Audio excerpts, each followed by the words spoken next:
দারিদ্রতা যে মেধার কাছে হার মানতে বাধ্য সেটা আরও একবার প্রমাণিত। নিজের ইচ্ছে শক্তি আর অদম্য জেদ থাকলে যে কোনো প্রতিবন্ধকতাকেই জয় করা যায়।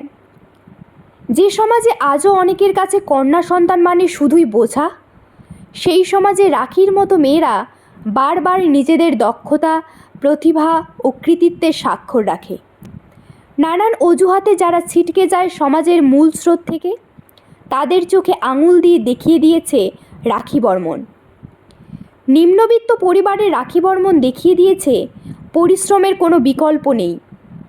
সিতাই ব্লকের সিতাই উচ্চ বিদ্যালয় থেকে প্রায় 9 কিমি দূরে প্রত্যন্ত গ্রাম ডাউয়াবাড়ির নিম্নবিত্ত কৃষক নিমাই বর্মনের 3 কন্যা।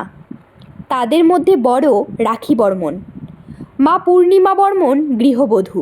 কৃষিভিত্তিক যে পরিবারের প্রতিদিন নুন আনতে পান্তা ফুরোয়, দিন আনা দিন খাওয়ার জন্য যাদের মাথার ঘাম পায়ে ফেলতে হয়, অভাব যেখানে নিত্যসঙ্গী, সেই পরিবার থেকেই একেবারে ব্লকে প্রথম স্থান। যে মেয়েকে প্রতিদিন সাইকেলে করে 9 কিমি দূরে সিতাই উচ্চ বিদ্যালয়ে যেতে হতো, স্কুল টিউশন মিলিয়ে দিনে অন্তত 2 বার সাইকেলে যাতায়াত করতে হতো, সেই মেয়েকেই পরিশ্রান্ত শরীরে বাকি সময়ে নিজের তাগিদেই করতে হতো পড়াশোনা। ব্লকে প্রথম হয়ে রাখি বর্মন তাক লাগিয়ে দিয়েছে সবাইকে। প্রত্যন্ত গ্রামের রাখি বর্মনের এহেন সাফল্যে খুশি সকলে, গর্বিত মা বাবা, শিক্ষক শিক্ষিকা। এ সমাজে যারা এখনও কন্যা সন্তানদের অবহেলার চোখে দেখেন, তাদের কাছে উপযুক্ত জবাব দিয়ে রাখি দেখিয়ে দিয়েছে মেয়েরা কোনো অংশে কম নয়। তাই উচ্চ বিদ্যালয় থেকে রাখির প্রাপ্ত নম্বর বাংলায় 96, ইংরেজিতে 90, ভূগোলে 98, ফিলোসফিতে 93, সংস্কৃতে 98, সর্বমোট 475 শতাংশের বিচারে 95%। 3 বোনের মধ্যে বড় রাখি। আগামী দিনে এবিএন কলেজ থেকে ইংরেজি নিয়ে পড়তে চায় এবং সাফল্যের ধারাবাহিকতা বজায় রাখতে চায়।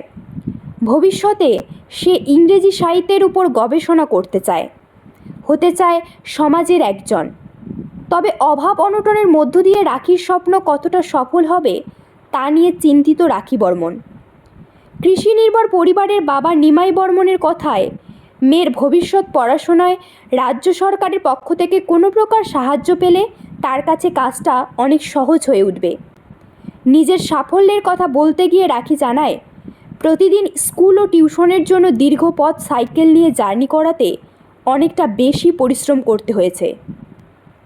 এমনটা না হলে আরও বেশি করে পড়াশোনা করার সময় পাওয়া যেত। তবে নিজের সাফল্যে খুশি রাখি। রাখি এখন সিতাইবাসীর শিক্ষানুরাগী সকলের কাছে আলোচনার মূল বিষয়। রাখির সাফল্য যে আগামী প্রজন্মের কাছে অনুপ্রেরণা, সেটা বলার অপেক্ষা রাখে না। আগামী দিনে রাখি মানুষের মতো মানুষ হয়ে উঠুক, প্রতিষ্ঠিত হয়ে সমাজের একজন হয়ে উঠুক, এই কামনাই করে দ্য বংশ প্রেস। এরকম তথ্যমূলক ও অনুপ্রেরণামূলক ভিডিও পেতে আপনারা আমাদের দ্য বংশ প্রেস পেজটিকে ফলো করে রাখতেই পারেন। ধন্যবাদ, ভালো থাকবেন।